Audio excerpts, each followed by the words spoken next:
একাদশের দিকে আজকে ফাইনাল ম্যাচ। এই ম্যাচে যে দুটি দল অংশগ্রহণ করছেন এটি হচ্ছে মুরাদপুর বনাম মাসিমপুর।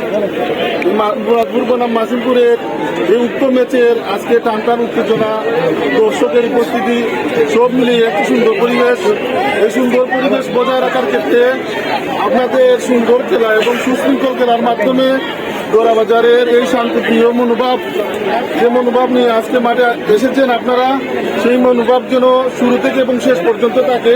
কারণ বিগত কয়েকটি খেলায় আমরা দেখেছি বিভিন্ন সমস্যার সম্মুখীন হয়েছে খেলার পরিচালক, দর্শকবৃন্দ।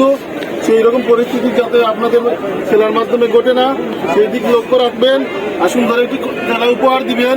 আজকে এই খেলায় উপস্থিত আছেন আমাদের গণ্যমান্য দোরাবাজারের সামাজিক নেতৃবৃন্দ, সবার দিক বিবেচনা করে এবং আমাদের পাশে আছে দোরাবাজার থানা, সেই থানা ভাবমূর্তি যেন ভালো থাকে সেই আশা ও প্রত্যাশা রেখে আপনাদের সুন্দর খেলার একটা আশা রেখে আমি আমার সংক্ষিপ্ত বক্তব্য সমাপ্ত করলাম। ধন্যবাদ সবাইকে।